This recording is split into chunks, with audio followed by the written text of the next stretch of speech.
guys, today we are on a campaign trail with a youth firebrand leader, Aaditya Thackeray, Shiv Sena UBT faction leader who enjoys tremendous popularity among the youth. Today we are going to travel with him. Remember, this is the first big election after the Shiv Sena was split, after the NCP was split, and that's why for Maharashtra it's an important battle to watch. At such an important day, we are going to trail him today to understand what his thoughts are about the several crucial issues that make the headlines for politics in India and in Maharashtra.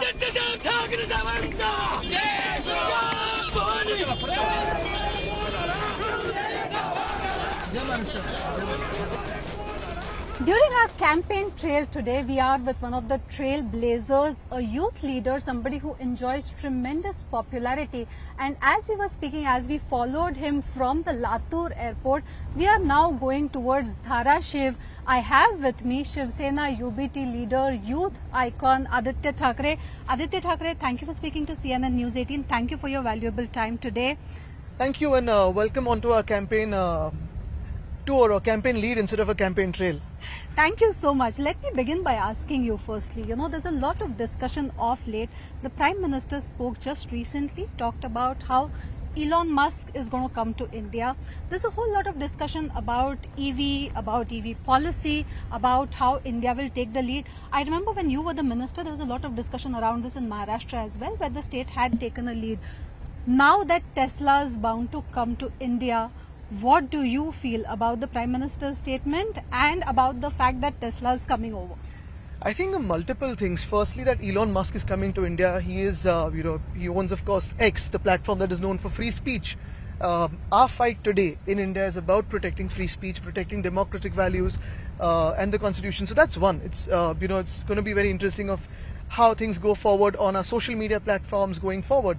But about Tesla, my biggest hope is, even though a Tesla factory may not be producing the maximum number of jobs because the kind of automated factories that they have, I hope that at least this plant, after all that has been taken away from Maharashtra to Gujarat, at least this plant comes to Maharashtra. Because, we've been pitching for it.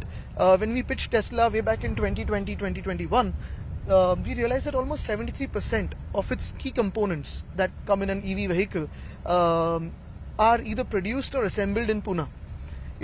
Which is why initially we were also looking at Tesla when they were, thinking of coming before all of the mess that happened in between, that they would have ideally come to Maharashtra. In fact, in 2021, there was also talks from our side and someone from their side in terms of where their showrooms and godowns would be and where, they would come and obviously store their cars. So hopefully... So you were saying that there were talks that were going on with Tesla with respect to entry in Maharashtra? At a certain point with some of their people, but more importantly, I think, it is important for us today that let's hope it comes to Maharashtra. Had you also communicated it to the centre at that time? Back then, we had hoped that, at least Tesla cars and other EV vehicles would have come into India without the higher duties that are put on duty imports. The idea was whatever amount is due for the company to pay, whichever company, not just Tesla, could have been adjusted later on in terms of their investment into our country. Having said that, now that Tesla is coming to India, I hope they set up a plant, and two, I hope it comes to Maharashtra because it's long overdue.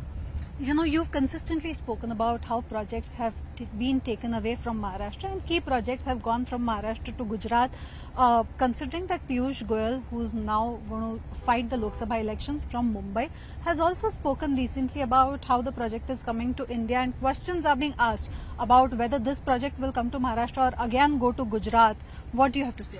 I think as a minister, union minister, cabinet minister, and being in the parliament for the past 10 years, being in government for the past 10 years, holding portfolios like railways, also finance for a few days, never has he once spoken really about Mumbai or Maharashtra in the cabinet or the parliament. I remember the salt pan mess that he created with the Metro 3 only because the BJP was stuck upon an ego issue. Again, we had been asking for a pumping station for Mumbai on the east coast. That was also on a salt pan. For 5 years it was never given, even though the BMC requested it constantly. The pain point is, he is a candidate from North Mumbai. Is he really going to stay in North Mumbai? Is he going to voice North Mumbai? Is he going to voice Mumbai at all? After 10 years of seeing that he's done nothing for Mumbai, and suddenly he has changed a very popular grassroots candidate of the BJP, Mr. Gopal Shetty from there. How are things going to work? And now his dream is to remove all the slums from Mumbai and take them into salt pan lands. That is his idea of salt pan slum-free Mumbai. So why this injustice towards Maharashtra? Why this injustice towards Mumbai? Everything that we had as an opportunity for job creation, for industry growth, has been taken away to Gujarat. And if you ask me personally, I have nothing against Gujarat. Whatever belongs to them must belong to them. They do fantastically well in their, vibrant Gujarat. Whatever belongs to Assam or Tamil Nadu or Kerala or Kashmir should go there. But why should something that belongs to us go to Gujarat all the time because the BJP is in the center? But the fact that, questions have been raised about bullet train, the fact that there was a diamond bourse office that was there at Surat, and we are seeing diamond traders coming back to Mumbai as well. How is the dynamic working out really? So this is the point, right? I mean, to be honest, what is Mumbai getting from the bullet train is a question we often ask, because everything is being taken away to Gujarat. About the diamond bourse, yes, a lot of people are coming back. But if you remember, Vedanta Foxconn, that was forced out of Maharashtra after this new government came into power, was taken to Dholera in Gujarat, has eventually got Foxconn to back out because they're like, we cannot be in Gujarat or wherever they were given the place. And that has not just resulted in a loss for Maharashtra, but for the entire country. We are now again a step back in the semiconductor race. Why was this ego issue made between two states? It could have well come into Pune district, could have come into Talegaon, and they could have started off in the next 3 years. I remember at that time the talks were at advanced stages. Very advanced stage. In fact, the legal CM in our assembly had given us a word that 4 lakh crores will be invested. He did not know the real figure. It was 1.49 lakh crore. But beyond that, I mean, once the chief minister speaks, once the DCM has a meeting, the third day the industry shifted to Gujarat. How is this possible and why? With the Lok Sabha elections coming now, with candidates like Piyush Goyal, how do you see the BJP strategy for Maharashtra panning out? I think more than that, if you see whatever their alliance is in terms of the BJP, EDIT, CBI, then you have the broken Minde gang and then the broken NCP. I think even today, they're not being able to finalize on the seat sharing and the candidates. The reason is not because everyone's eager to contest. The reason is because a lot of people are not wanting to contest. If you see in Mumbai, 2 candidates have been declared by the BJP. What about the rest 4? So the point is no one's ready. Mumbai is a high-profile place. 6 constituencies. All the eyes are on those battles. Exactly, and no senior leader is wanting to contest. For us, if you see, we've declared our 4 candidates and we're already campaigning. The point is, both the candidates from Mumbai, again, Mr. Piyush Goyal be it so, or Mr. Mihir Kotecha, both of them really are, quite against the idea of Mumbai. They're quite against the idea of Maharashtra. They're not really speaking for Maharashtra. Mr. Mihir Kotecha has lied once in the assembly about the street furniture scam. He is lying again about the Dharavi transit not being taken to Mulund. He's constantly lying to his own constituency, whereas Mr. Piyush Goyal has never voiced Mumbai. Never feels like a Mumbaikar. So why are they even contesting from Mumbai? Do you think that's a stance that is anti to the kind of sons of soil theory that you have taken up? More than sons of soil, I think everyone included as a Mumbaikar. Today, if no one's speaking for Mumbai, how can he represent Mumbai? The point is they are anti-Maharashtra. If you see in the past 2.5 years, you've had a BJP majoritarian government in the center. You've had a BJP-backed Khoke Sarkar in Maharashtra. And despite that, what has Maharashtra got? The agrarian crisis has only increased, the law and order situation has only deteriorated, unemployment has increased, jobs after jobs, industries after industries are being taken from Maharashtra to Gujarat, to a point that a lot of diamond traders also told us that they were pressurized to go to Surat. So, if this is the case today, why should we elect anti-Maharashtra people or an anti-Maharashtra party like BJP from our state? This is also the first time, Aaditya Thackeray, that we are going to see elections in Maharashtra in a very different situation, where the Shiv Sena is split, where the NCP is split, where strange bedfellows make for alliance partners on both the sides. How do you see this election going on? You said strange bedfellows, but you've also had the strangest bedbugs as the BJP, because they've, broken up every party. The kind of politics we've seen in the past 5 years from the BJP, apart from the dictatorial streak for the past 10 years in the center, the past 5 years in Maharashtra, never have we seen a person for his own revenge and for his own seat break a political party in 2022, break a political party in 2023, not because of his own skills, but with the help of EDIT, CBI, then break a family. Now today if you see, there are so many seats where you see family against family, person against person, these cracks that have entered every party or family. This was never so low before. Maharashtra's politics, Maharashtra's culture was never so bad, as murky as it has got today. But then Amit Shah comes to Maharashtra and says Shiv Sena was broken because of Putra Prem, NCP was broken because of Putri Prem. Absolutely, and maybe we lost the World Cup final because of Putra Prem too. It's the same logic that is applied. I mean, finally, at least we are elected by the people. Where is BCCI? Is it elected or is it pressurized? You know, that's an interesting point you make, Aaditya Thackeray. This election is also interesting in one sense because there are, as we travel and roam across Maharashtra, we get a sense that there are two things on which this election hinges. One group is trying to pitch it as a face versus face fight. The other group is trying to pitch it as an issues-based fight.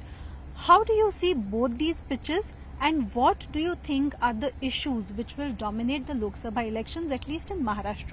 I think if you look at Maharashtra or a lot of other states today, the election has also become very regional along with being national at the same time. For example, when we speak about the national government, the GST dues that are yet to be given to a lot of state governments, especially the opposition-run state governments, or even their own, you know, they have their own CM favorites and some that are disliked or at least were disliked till they were changed earlier. GST dues were not returned. Progress, if you see, is very centralized, and is it really progress where you don't listen to people? If you look at north to south, right, south has closed its doors towards the BJP, partially because it also realizes that there's this whole anti-south behavior that's coming in. Maharashtra, of course, you see a very, very anti-Maharashtra streak or Maharashtra hatred streak from the BJP.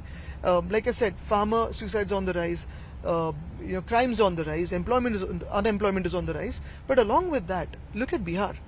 For the past 10 years, to establish governments there, governments after governments, the BJP has gone and lied about packages. How many packages have actually converted into reality for Bihar? Look at West Bengal. They're trying to damage the local party. They're trying to damage the Bengali identity. It's not working there. Farmers from Punjab, Haryana, Chandigarh, Western UP, when they went towards Delhi, they were treated as terrorists. Ladakhis today, who were promised statehood when, in 2017, they're not being heard today. A person like Sonam Wangchuk is not being heard today. So today it's also about people thinking that if we vote the same party that has been ruling India for the past 10 years, what are we getting at the end of the day? A lot of states are thinking that. If you look at what's happening to the Delhi CM or the Jharkhand ex-CM, Mr. Soren and Mr. Kejriwal, isn't this dictatorial? Someone accuses someone to do with something and you pick him up and throw him into jail unless and until the person joins BJP. What kind of democracy are we living in? Are we still pretending to be a democracy, or what is really the predictability of governance today? And therefore I feel a lot of people will vote for change. There is an undercurrent for change.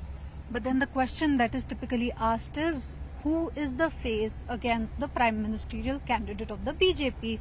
What does the opposition have to offer? Does India bloc stand on the same footing when it comes to this? I think we have multiple options and we have many faces. The point is, does the BJP have an alternative? And today, if you see, if the governance was good, if the governance was on point, would the BJP actually, after 10 years of governance, go out and blame Jawaharlal Nehru and Indira Gandhi? I mean, 10 years ago, you could have asked the question, what did Congress do for 65 years? After 10 years of your own government, having full majority in the parliament, you can't say what did the Congress do for 75 years. The 10 years belong to you. In between, there were 5 years of NDA, and more crucially, you had a full majority government. Today, what does the campaign boil down to? It's coming down to mass mutton machi. I mean, what you eat and what you don't eat, what you wear, what you don't wear, what color you wear. If that is the campaign you expect from the BJP leaders after 10 years of governing India or ruling India with an iron fist, I don't see any logic to that. Ideally, the campaign should have been the benefits of the great demonetization that happened, the benefits of the messed up great GST that they brought in, benefits of, what Ladakh is getting, or how they've made China run back after China intruding India. And this is not me saying it. Or Article 370? Article 370 again, yes, we supported that move and we are proud of it. But going beyond that, Ladakh was promised statehood back then only. Delhi was promised statehood. You see what is happening today with the agrarian crisis. The farmers were promised double incomes for 2022. Why not speak about that? You would win hands down. Prove it. Point well taken, Aditya Thackeray. But the fact is that when it comes to a united opposition, Congress single-handedly is not fighting enough seats that it can come to pass on its own. You're seeing that alliance partners are, coming and going. Everyone's not really sticking together.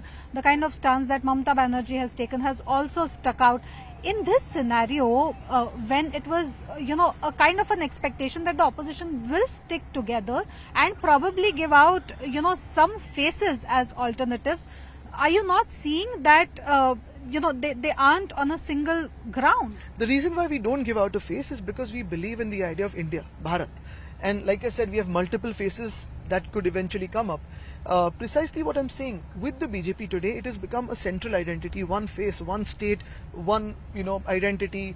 Probably it'll be, going further, one language. The whole idea today is, why not believe in the plurality of a nation? When you speak about, the bickering in alliances, yes, it is a democratic process. We've been with the BJP earlier for 25 years. There was bickering back then also. But then the bickering is only because you know that where your strength lies. Today, if you see, the Mahavikas Aghadi in Maharashtra has sealed its seat sharing agreement. We've out on with campaigning. Still its own bickerings. Why, yes, of course. On both the sides. Should be there, because ideally we are proving our strength, they are proving their strength, and eventually the strengths merge for a victory. But then, with the Mahayuti, like I said, the bickering is, I do not want to contest and I do not want to contest. Here it is, I want to contest because I have strength. In the Mahayuti, or whatever the alliance is called, they don't want to contest. The bickering is about someone not wanting to contest. And I think that is the difference. Two, if you look at that, yes, there is BJP, EDIT, CBI on one side. If you see the alliances, every alliance over the past 10 years, alliance partner was pushed away by the BJP. Today now they're realizing they need friends again because they may not make it to majority. What wrong had we done back then? When you hit a majority, don't you need friends in good time also? Or will you only want friends and help when you're in your bad times? So is there any possibility that, the Shiv Sena will probably look at its old friend again? Because we have seen in Maharashtra the political combinations have changed so drastically in the last few years that nothing really can be discounted. If the BJP actually believes in democracy and the constitution, and if they want to join the India alliance, maybe I could put in a word. Well, there is no opposition that remains, and there are no two groups. Or maybe agreeing that the BJP doesn't believe in a democratic country anymore. Okay, thank you. Coming back to your previous point, you were talking about how the BJP wants to have, the whole idea of only one thing. I want to ask you about their one nation, one election theory. The Prime Minister has also recently batted for it, saying that it is on the BJP's agenda and that it will be brought in. What is the Shiv Sena UBT stance on it? I think in a democratic process, when you have different states, different cities, you have, right from Zilla Parishads and municipal corporations to up to the Lok Sabha polls, you need to have the timing as per the terms and as per the time demands. For example, today if a state collapses, you can't have a precedence rule for 5 years. But not going into a technical issue also, I'll just prove to you why the BJP is not serious on it. For the past 2.5 years, the BJP has not had the courage to have municipal polls in Mumbai, Thane, or even Nagpur or Pune or Kolhapur, Solapur, Vasai Virar, Sambhajinagar, anywhere.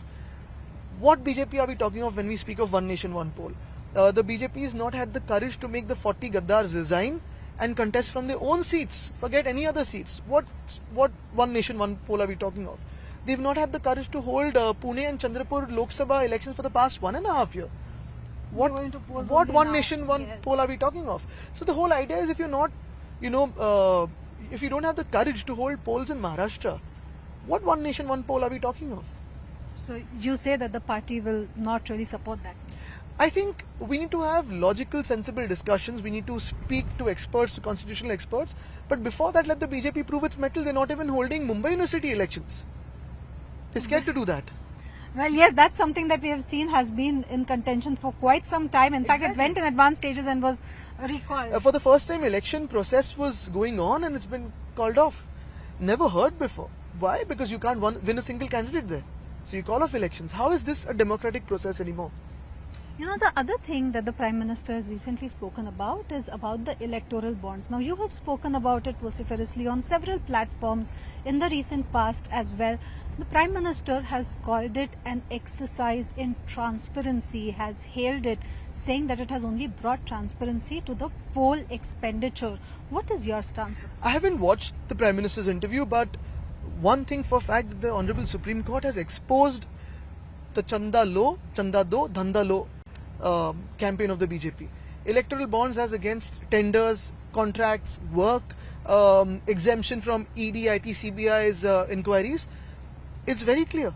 And I think it has exposed the BJP's electoral scam on a global level. This is probably one of the biggest scams in Indian history that we are seeing today.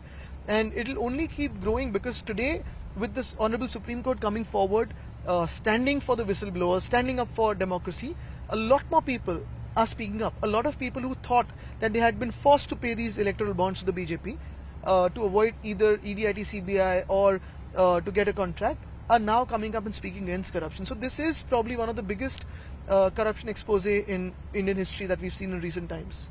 Do you and with, see with it? proof? It's not just allegations, it's with proof. Do you see it as becoming a poll issue? Do you think that as opposition parties together, you will speak about it, rally around it at a time when the country is facing elections? Absolutely, it is a poll issue, but more than that, I think apart from just being a poll issue every time, it is a big issue for morality. This also proves that a single party being in a dangerous majority like we had the BJP for the 10 years, where you have no transparency, no accountability, no listening from the people. This is what can happen to a country, and this is happening to big corporates today. Tomorrow they will enter your homes and tell you what to wear, what to eat, or chanda do, dhanda lo.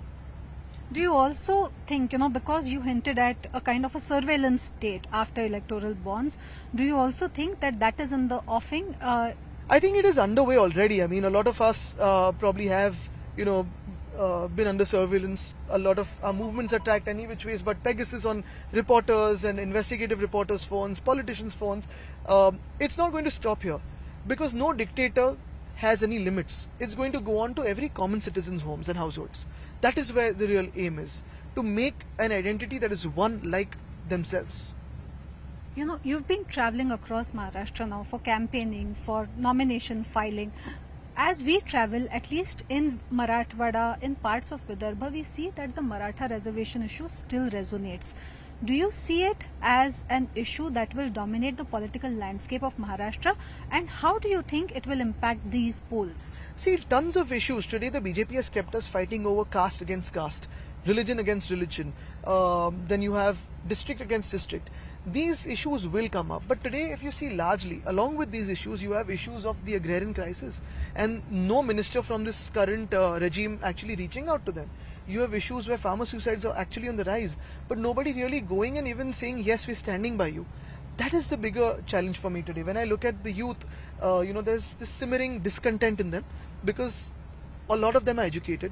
A lot of them want jobs in the MIDC because back home in the villages, there is no, sustenance with farm agriculture. So now when you don't get MIDC or proper jobs in corporate sector, you're going for government jobs. Even in government jobs, you have paper leaks happening.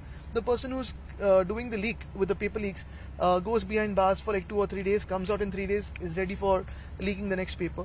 So really there's a lot of discontent. And what we are seeing in India today is there's agrarian distress.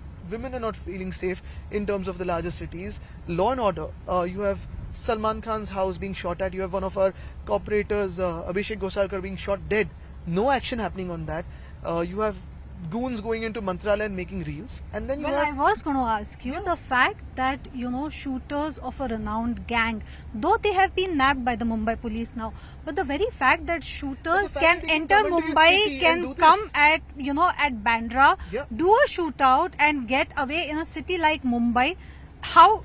And this is the morning walk hours, so a lot of common citizens are also a threat. So do you see it as a breakdown of law and order machinery? It is absolutely, because today what has the police been put on to? The police has been told by the BJP and a lot of these candidates from that government to keep surveilling our social media, our media, and what we are doing and what we are not doing. They've been put on to our cases instead of going behind criminals. So even yesterday I was dealing with someone, I was trying to help someone where the person had put out something against a candidate, a political tweet, and he was called to the police station in Chembur.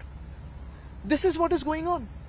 Do you think that, if a star like Salman Khan, who already has threat perception, can have such an action outside his house, it raises questions on the safety and security of others? Absolutely, but you have two people who have terrible allegations against them. One who has abused a woman MP on TV, the other one who has allegations against him, who we had sacked from a cabinet, being a part of the Maharashtra cabinet today.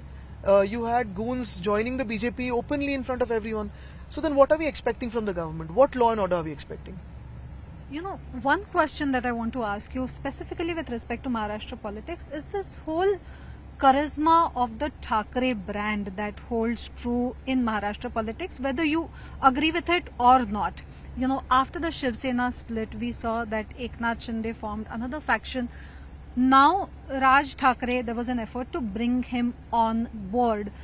How important do you see this step to be? Do you see Raj Thackeray's support to Narendra Modi as a factor that will impact these elections? I don't comment on their politics, but if you see over the past 2 years, they broke the Shiv Sena, they stole our name, they stole the party's symbol, didn't get public support. They broke the NCP, stole their name, stole the party symbol, didn't get the support. Now they're trying to steal a Thackeray for, popularity again, but still the BJP is not making the numbers. What is going to be very interesting is how will North India, especially UP and Bihar, accept the fact that the same party that's beaten up people from those states in Mumbai multiple times, only for publicity stunts, support the BJP. Will the North actually vote for BJP in this case? And it's unconditional support. It's not even the conditional support. It's an unconditional support. At the same time, how will the Jain community actually react and support the BJP if the BJP is actually taken support unconditionally from someone who's gone and displayed chicken and eggs and whatnot outside the holy derasars? Is it okay for the BJP to take unconditional support from such a party? And to the Mansi cadre, I've been asking, a lot of them have been in touch. How will you support a party that has constantly taken all the jobs and industries and the pride of Maharashtra and Mumbai to Gujarat? And you've spoken out maybe sometimes against it. I haven't seen very many statements from the Mansi, but the cadre is very displeased with the constant shift of these industries. How are you going to vote for the BJP tomorrow? Well, we saw that some of the cadres even wrote open letters before leaving the party. Raj Thackeray also issued a statement saying that he will continue to criticize wherever he thinks he's not in agreement, and he will continue to support where he thinks that it is important in national interest. Which is great, but it's up to the Jain community, the states of Bihar and UP to think about whether voting for BJP would be prudent, because the BJP has actually gone and taken support, met them multiple times, clicked pictures, publicized them, only because the numbers are not adding up in Maharashtra. So do you actually take support from such people and such parties when you need them for your politics? 2, does Manse cadre actually support shifting the industries from Maharashtra to Gujarat? That's for them to answer. Do you think it's going to be a counterproductive move? I can't comment on their politics, but I'm just asking these questions because these are the first questions that hit my mind as a common citizen. This election, the other issue that is also being talked about, particularly by the BJP, is the issue of Ram Temple. The fact that both the Shiv Sena as well as the BJP were on the same plank. In fact, every time it goes back to Babasaheb Thackeray and it comes back from there. Yes. Do you think that Ram Mandir, after its Pran Pratishthan, will continue to be a poll issue at all now? And if yes, how important? I think the BJP had deviated, in fact. We never deviated, they had deviated. If you remember in 2018, November, we had gone to Ayodhya and we reminded the BJP of Pehle Mandir Fir Sarkar. Back then the BJP had completely taken it off from the agenda, and it was the Supreme Court, the Honorable Supreme Court, that gave us the Ram Mandir, not the BJP. The BJP has nothing to do with it, apart from going and taking credit on the day of its Pran Pratishtha. Apart from the fact that the Honorable Shankaracharyas were not invited for that, there was politics in the ceremony, that is aside. But we on our part have gone to Ayodhya multiple times. Even after winning the Lok Sabha and the Vidhan Sabha again, we will be taking our MPs and MLAs to Ayodhya seeking blessings, because we want to establish Ram Rajya. Today, what the BJP is doing with getting corrupt people into their party, with getting rapists, with getting criminals into their party, giving them tickets, I don't think they're moving towards Ram Rajya. Ram Rajya would be for everyone. This is only for 1 or 2 of their favorite people. This is not for people at large. Then nationally, the kind of issues that are being discussed are about the Uniform Civil Code, NRC, CAA, and we are seeing that Mamata Banerjee has taken a different stance. Regional players have at their own regional levels taken a different stance. How crucial are these issues going to be for you, and what will be the party's stance? Precisely why we have been saying, and party president Uddhav Thackeray ji also has been saying, that we need a coalition government at the center. For multiple years we were brainwashed and the whole country was, put into this mode where the BJP said that you need a strong leader, a strong government for a strong country. What we have realized is a coalition government is a strong country, a strong leader or a strong government is a weaker country. Because today if you look at India, we are multiple states, multiple cultures. Within a state we have different districts and different cultures, different needs, thought processes are different, ideologies of every state are different. You cannot impose one person's ideology or one party's ideology simply, uniformly across the country. You need to hear all the voices. The other day I was reading a beautiful article in newspapers also that apart from one country in the world, nowhere has a strong leader been really successful in bringing the country towards progress and development. There's more hurt, there's more damage that you do as a strong government rather than a stronger country, especially when you don't listen to people's voices. So for a stronger country, you need a coalition government at the center. Do you see this as a battle of survival for your party as well as for the NCP, Sharad Chandra Pawar group, for the threshold at which you've been brought? No, I think in Maharashtra, it is the BJP and the Mindi gang that's fighting for survival. But more than that, I think this is a battle for India's survival of democratic principles and the constitution. Like I said, today we are being, harrowed and harassed by the government and its partner agencies like ED, IT, CBI for speaking the truth. Media personnel also, whoever show the truth, are getting, picked up and put cases on. Tomorrow it will be individuals. That is the bigger fear. Right after this election, God forbid if the BJP has a majoritarian government, they will start picking up individuals who do not eat the way they want, they've been told by the BJP, who do not dress the way that have been told by the BJP or speak the way that the BJP is telling them to. You talked about the Shinde group. The Shinde group has now started bringing skeletons out of the closet. Just today, Kiran Pavaskar has said that the Palghar Sadhu lynching probe was not handed over by Uddhav Thackeray to the CBI because Rahul Gandhi had called him then. Was that the fact? I think let's not, comment on irrelevant liars. But with the illegal chief minister, let me ask him a question once again, which I've very often done. Let's do it with you moderating the both of us. Get him to sit next to me, look eye into the eye, and tell me why he had to run away, to wherever he went, Gujarat, Guwahati, Goa. Why he had to, backstab my father and the then Chief Minister of Maharashtra. And let's also speak about why the industries have gone from Maharashtra to Gujarat. Let him sit in front of me and speak eye to eye. Maybe he can have his whole department with him. Aditya I'll Thackeray, sit alone. That's a great challenge. We will definitely ask the Chief Minister the next time I meet him. One last question. As you go through your campaign trail, what is your hunch for MVA in Maharashtra, for the India bloc at the national level, when there are wide speculations about how the performance of both the BJP and allies will go and the India and allies will go? How do you see this battle panning out? Will you be a substantial number at the end of it all to form a government or the opposition? I think more than a hunch, what I've been seeing is there's a strong undercurrent that the promises that were made 10 years ago, 5 years ago, have not been fulfilled. And blaming the past, constantly fighting over the past, is not something that young India wants. We want someone who fights for our future, not the past. We don't want someone who's speaking on, what we eat, mutton, mass, machi, or whatever. Tell us your track record. What have you done? Jumlas cannot be just rebranded as guarantees, and that is the problem today. So more than a hunch, I think there is a strong undercurrent of change, and you mark my words, not just Karnataka, Telangana, Kerala, Tamil Nadu, Andhra, but even Maharashtra, Bengal, Bihar, Jharkhand, Punjab, a lot more states, Rajasthan, will ensure that there will be a change in the country. There will be something against the Modi ki guarantee. I mean, you can't just start rebranding Jumlas as guarantees. Today people see through it.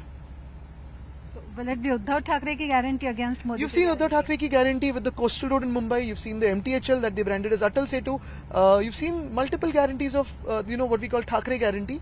And that's been on ground. Today when you ask the farmers, when I speak, you ask them whether the loan waiver that Mr. Uddhav Thackeray had given them and promised was done or not. And all of them say yes. Whether help reached the farmers during times of COVID and agrarian distress. It reached. In the past 2.5 years, when this BJP government in Maharashtra, the regime, had the opportunity to work for Maharashtra and serve the people, they have not. They've indulged in dirty politics, breaking parties, breaking families, trying to take revenge. But the revenge has been against Maharashtra rather than us. And that's what I had said on day one. You want to seek revenge against us, not Maharashtra. But they're looting Maharashtra today. That's the pain point. And you think that in this election, that stance has only aggravated anti-Maharashtra? I think you know and everyone knows on ground that the BJP is anti-Maharashtra very clearly. So this was Aaditya Thackeray in a candid conversation. Thank you so much for your valuable time, Aaditya. As we continue with his campaign trail today, we will continue to be with him to see the kind of response that he gets, to see the way people speak with him and the issues he addresses. But clearly, at an important election that defines battle for Bharat, battleground Maharashtra is going to be one of the most interesting and most watched states. And we have an important voice speaking exclusively to us on CNN News 18.